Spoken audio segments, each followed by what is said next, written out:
ওসমান গনি অথবা ওসমান হাদিকে হত্যার পর বা হত্যা করার পরে যা যা বলেছিলাম যে মানে কি কি হতে পারে মোটামুটি হয়েছে। আবার আপনারা খেয়াল করেছেন যে বাংলাদেশে এই লাস্ট গত কয়েকদিন ধরে কি হয়েছে, সে তাকে সিঙ্গাপুরে নিয়ে যাওয়া, সেখানে তার মারা যাওয়া, অ্যান্ড দেন তার জানাজা অ্যান্ড এভরিথিং, কাজী নজরুল ইসলাম, বাংলাদেশের জাতীয় কবি, উনার কবরের পাশে থাকে সমাহিত করা হয়েছে।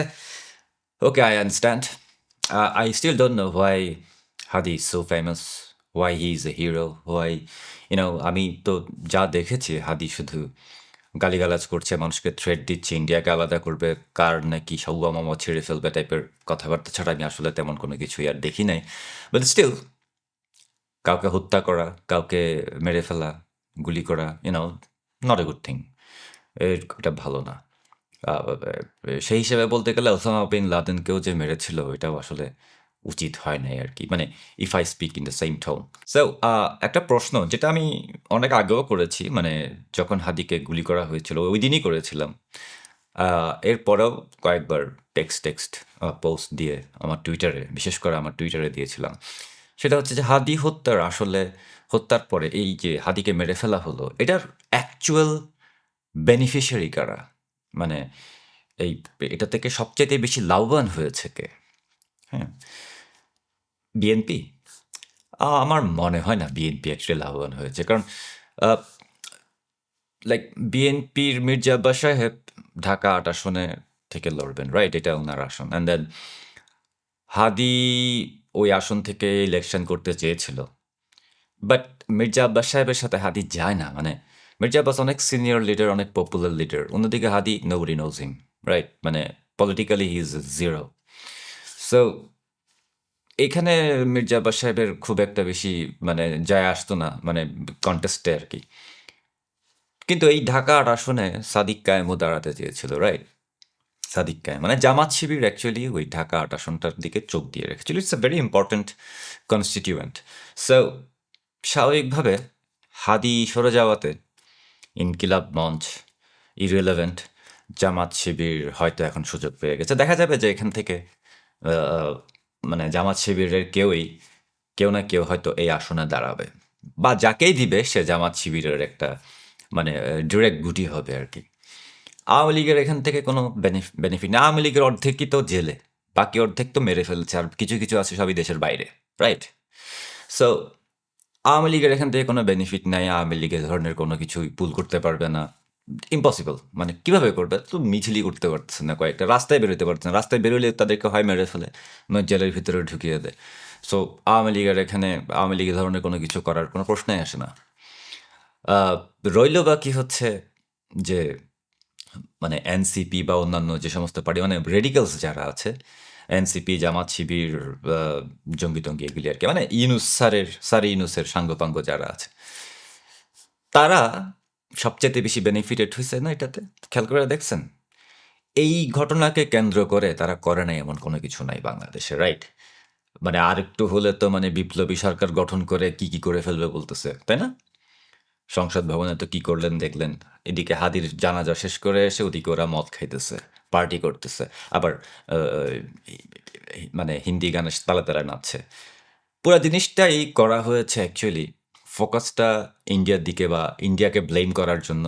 কারণ এন্টি ইন্ডিয়া যে রেটরিক আছে, সেন্টিমেন্ট আছে, সেটাকে উঠিয়ে ওইটা নিয়ে আবার পলিটিক্স করা আর কি। সো বেসিক্যালি কোনো কারণ ছাড়াই, খেয়াল করবেন, কোনো রিজন ছাড়াই, কোনো ধরনের ইনভেস্টিগেশন ছাড়াই হাদি মরার আগের থেকে গুলি করার সাথে সাথে উম, অনেকগুলি জেমস বন্ড আছে বাংলাদেশে, যেমন জুলকার নাইন, সাইর হতে শুরু করে জেমস বন্ডের খালতো ভাই, নানাতো ভাই, চাচাতো ভাই যারা আছে আর কি, মানে বাংলাদেশের বিভিন্ন জিনিস নিয়ে কথাবার্তা বলে, তারা দেখবেন যে অলরেডি বিভিন্নভাবে বলে দিয়েছে যে হাদির খুনি অলরেডি ইন্ডিয়া চলে গেছে, তাই না? মানে কোন মানে ওরা জানতো কে কারা, ওরা সব কিছু জানছিল, ওদের কাছে সব ইন্টেল ছিল অ্যাকর্ডিং টু দ্যাম, যে হাদিকে কারা মেরেছে, কোন বাইকে মেরেছে, কিভাবে মেরেছে, কয়টা গুলি করার কথা ছিল, 4টা গুলি করার কথা ছিল কিন্তু একটা করেছে, বন্দুক জ্যাম হয়ে গেছে, এ, অমুক জায়গা দিয়ে অমুক বর্ডার দিয়ে ইন্ডিয়াতে চলে গেছেন অলরেডি। আই মিন ওরা এত কিছু জানতো, কিন্তু হাদির যেই মানে শুটার তাকে অ্যারেস্ট করতে পারে নাই। মানে ফানি না জিনিসটা? যে ওরা সবকিছু জানে। হাদির হত্যাকারী বা হাদিকে যে গুলি করেছে, সে দিনে কয়বার টয়লেটে যায়, কোন জায়গায় টয়লেট করেছে, কোন জায়গায় সে আ পানি খেয়েছে, এটা পর্যন্ত জানে। কিন্তু সে কখন দেশ থেকে পালালো, তাকে অ্যারেস্ট করতে পারল না। তাই মানে এইটা করতে পারে নাই। I mean like wow!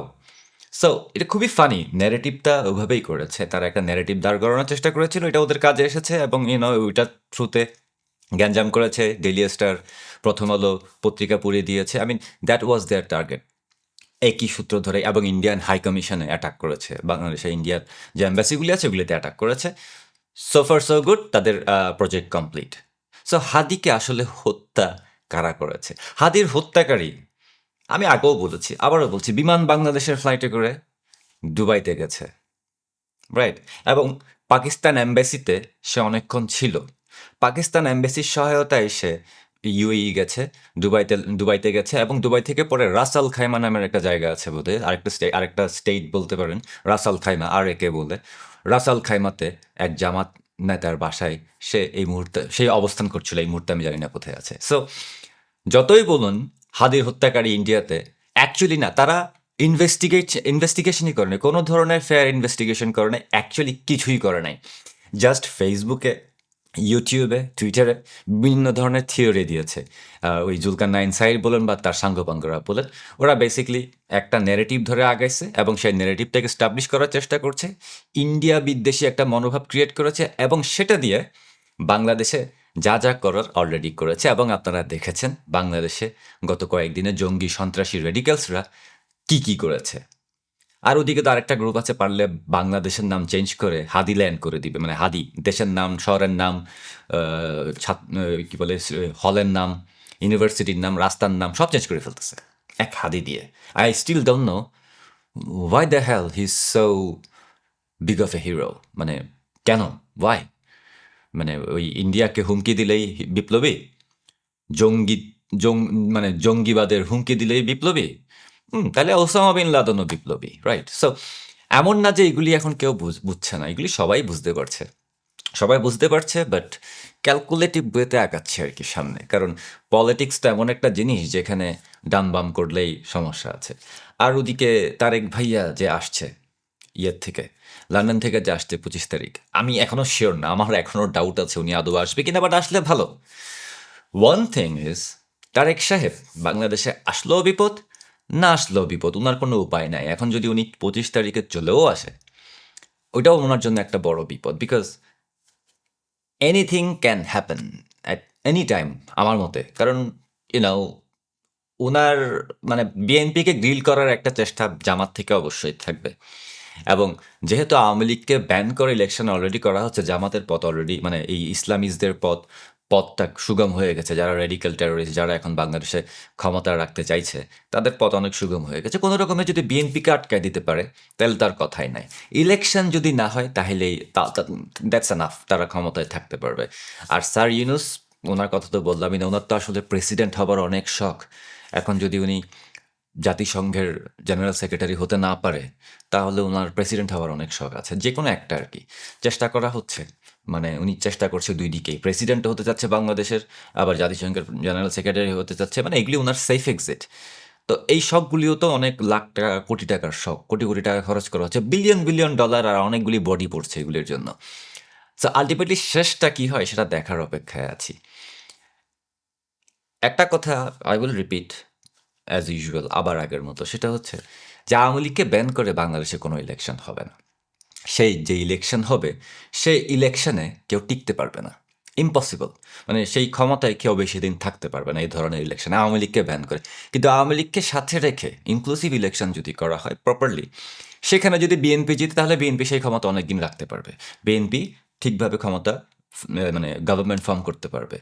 But Awami লীগকে ব্যান করে একতরফা নির্বাচন করে বিএনপি, সে যেই চালাক, সে তারেক হোক, সে যেই হোক প্রধানমন্ত্রী, ইট ইজ কোয়াইট ইম্পসিবল সেই ক্ষমতা বেশিক্ষণ থাকবে, সেই গভর্নমেন্ট এর বেশিক্ষণ থাকবে না। বিএনপির লোকজন চাঁদাবাজিতে ব্যস্ত, সব কিছু নিয়ে চাঁদাবাজি চলছে। তারা অ্যাকচুয়ালি পলিটিক্সটাতে ঢুকে নাই বাংলাদেশে। এখন তারা গত ১-১.৫ বছর ধরে চাঁদাবাজিই করে আসছে। But the essence of the current politics এইগুলি তারা এখনো দেখেন না, তারেক তারেক সাহেবের অবস্থা দেখেন। একবার বলে দেশে আসবে, একবার বলে আসবে না, এই সেই। কত নাটক, কত drama, I mean, it's going on and on and on. এবং it will go on and on and on for a while. রইল বাকি স্যার ইউনূসের কথা, আমার মনে হয় ইউনূস সাহেবও জানেন খুব ভালো করে উনি এখন কী ধরনের প্রেশারে আছেন। উনার প্রেশারটা অনেক হাই। মানে লিটারেলি বডি প্রেশারও হাই, উনার উপরে যে প্রেশার চারিদিক থেকে আসছে এটাও হাই। সারা বাংলাদেশের মানুষের কাছে এক্সপোজ হয়ে গেছে যে ইউনূস সাহেব বাংলাদেশে কি করেছে এবং বাংলাদেশকে কি দেশকে কি বানিয়ে ফেলেছে। বাংলাদেশ যে একটা ধীরে ধীরে জঙ্গি রাষ্ট্রে পরিণত হচ্ছে এটা এখন সবাই বুঝতে পারছে। সবচেয়ে ইম্পর্ট্যান্ট ব্যাপার যেটা সেটা বাংলাদেশের সাধারণ মানুষ বুঝতে পারছে। আর যখন সাধারণ মানুষ বুঝে গেছে যে they are not gonna get a good life very soon, তাদের ফিউচার ব্লিক হয়ে যাবে, ডার্ক হয়ে যাবে এবং তাদের অ্যাকচুয়ালি কোনো ফিউচার নেই এবং বাংলাদেশে এরকমই চলতে থাকবে। এরকম এই যে টেরোরিস্টরাই রাস্তাঘাটে অস্ত্র নিয়ে ঘুরতে থাকবে, যখন খুশি তখন মব হবে, মবের একে মেরে ফেলবে। ওই যে একটা মানুষকে মাইনরিটি হওয়ার কারণে পুড়িয়ে দ্বীপকে মেরে ফেললো না, একদম জীবন্ত পুড়িয়ে ফেললো না। ডু ইউ থিঙ্ক এগুলির কোনো কনসিকুয়েন্স নাই? ইন্ডিয়ান অ্যাম্বাসিতে অ্যাটাক করা, এগুলির কি কোনো কনসিকুয়েন্স নাই? এই যে বাংলাদেশে যেভাবে হারুন এজাহারের মতো জঙ্গি সন্ত্রাসীরা যেভাবে জঙ্গি ট্রেনিং ক্যাম্প খুলছে, আমি নিজেই একটা লিস্টে এক্সপোজ করেছি, যেটার জন্য আবার হারুন এজাহার মানে নিজেই আমাকে হুমকি দিচ্ছে এখন। বাট এগুলি কি কোনো কনসিকুয়েন্স নাই? ডু ইউ রিয়েলাইজ যে আমি যে লিস্টটা এক্সপোজ করেছি মানে যে সেখানে জয় ভাইকেও মানে হুমকি দেওয়া হয়েছে। সো যে লিস্টগুলি আমরা এক্সপোজ করেছি সোশ্যাল নেটওয়ার্কে সপ্তাহখানেক আগে, এই যে বাংলাদেশের বিভিন্ন জায়গায় কোন কোন জায়গায় নতুন করে জঙ্গি ট্রেনিং ক্যাম্প করা হয়েছে, হারুন এজাহাররা করেছে, কে করেছে, কারা চালাচ্ছে, এগুলি কি মানে আমরা ফেসবুকে এক্সপোজ করার আগে অন্য কোথাও নিয়ে যাই না? আমাদের কাছে এগুলি আরও আগে থেকে ছিল, ২ মাস আগে থেকে ছিল। এগুলি দিয়ে যা যা করার তা করা হয়ে গেছে। এরপর আমরা এক্সপোজ করেছি and there are reasons why exposed it. এবং দ্যাটস নাথিং। এর চাইতেও আরও বড় বড় কিছু হাতের কাছে এসেছে, যেগুলি নিয়ে কাজ চলছে, এগুলিও আসবে। অ্যাজ ইউ নো যে আমি পানি পড়া বিজনেস করার চিন্তা ভাবনা করছি। আমি যা বলি তাই তো কেমনে জানি হয়ে যাচ্ছে। তো এখন যা বলছি এগুলিও হবে। তবে এতটুকু শুনে রাখেন, সামনে ফিলেকশন সিলেকশন যাই হোক না কেন, এগুলি ইজ নট গোনা ওয়ার্ক। এগুলি আসলে ধোপে টিকবে না। যেটা হলে বাংলাদেশের মানুষ ভালো থাকবে সেটা হচ্ছে যে বাংলাদেশের স্বাধীনতার পক্ষের শক্তি হয়ে লড়তে হবে।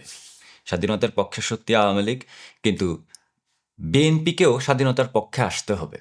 স্বাধীনতার পক্ষে এসে এই বড় দুই পলিটিক্যাল দল প্রথমত বাংলাদেশের শত্রুদেরকে বাংলাদেশ থেকে তাড়াতে হবে। এই সমস্ত র্যাডিক্যালস, এই সমস্ত জঙ্গি সন্ত্রাসী ইউনুস হতে শুরু করে এদেরকে তাড়াতে হবে।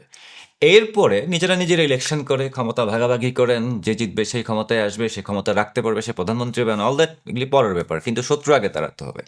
সো সামনের দিনগুলিতে এখন বিএনপিটা না বুঝলেও হয়তো একটু একটু বুঝতে পারছে, কথাবার্তা হয়তো বোঝা যাচ্ছে, কিন্তু ভবিষ্যতে আর কিছুদিনের মধ্যে আরও কড়াভাবে বুঝবে, বাট অনেক ক্ষতি হয়ে যাওয়ার পরে বুঝবে হয়তো।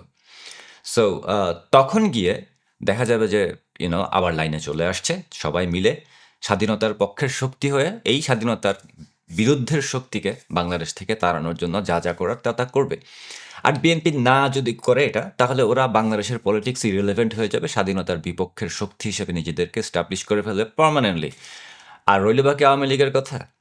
আওয়ামী লীগ আগেও ফেরত এসেছে, আবারও আসবে। আওয়ামী লীগের জন্য কামব্যাক করা কোনো ম্যাটার না। আওয়ামী লীগ খুব ভালো করে জানে কিভাবে কামব্যাক করতে হবে, কিভাবে স্বাধীনতার বিপক্ষের শক্তিকে হারাতে হবে, কিভাবে তাদেরকে তাড়াতে হবে। এটা আসলে প্রশ্নটা এটা না যে আওয়ামী লীগ আসলে কি করবে বা আসবে কিনা, এগুলি করবে কিনা। এটা অ্যাকচুয়ালি প্রশ্নটা এখানে যে কখন করবে, when they will do it। এবং সেই সময়টা আমরা সবাই জানি, তাই না? এটা সবাই বুঝতে পারছি। আমরা জানি, আওয়ামী লীগ জানে যে সেই জিনিসটা কখন শুরু হবে। On the very right time, on the very right place, in the very right way, it's going to happen. এখন স্বাধীনতার বিপক্ষে যারা থেকে যেতে চায়, that's a bad news for them. So এখনও সময় আছে, বিএনপিকে বলছি যে স্বাধীনতার পক্ষের শক্তি হিসেবে লড়ুন, মুক্তিযোদ্ধাদের সম্মান করুন, মুক্তিযুদ্ধকে সম্মান করুন। দেশের ক্ষমতা তো আগে পরে একদিন না একদিন নিতে পারবেন, কিন্তু দেশ যদি শত্রুপক্ষের হাতে থাকে সেই ক্ষমতায় কোনো লাভ নাই। নিজেরা কিন্তু সারা জীবনই গোলাম হয়ে থাকবেন। ধীরে ধীরে সব কিছু চেঞ্জ হচ্ছে। ধীরে ধীরে আসল জিনিসগুলো এক্সপোজ হয়ে যাচ্ছে। যত দ্রুত সম্ভব নিজেদের ব্রেইনটাকে ফিক্স করেন, আদারওয়াইজ ইটস ওকে। আমরা আমাদের দেশকে ঠিকই উদ্ধার করে নিব। এখন সেই খরচের খাতায় অনেকেই পড়ে যাবে। জঙ্গি গোষ্ঠী, জামাত শিবির এবং স্যার ইউনূসের মতো যতগুলি এ ধরনের ব্যাড ইভিল প্লেয়ার আছে এই মুহূর্তে বাংলাদেশে, তারা সব খরচের খাতায় পড়ে যাবে।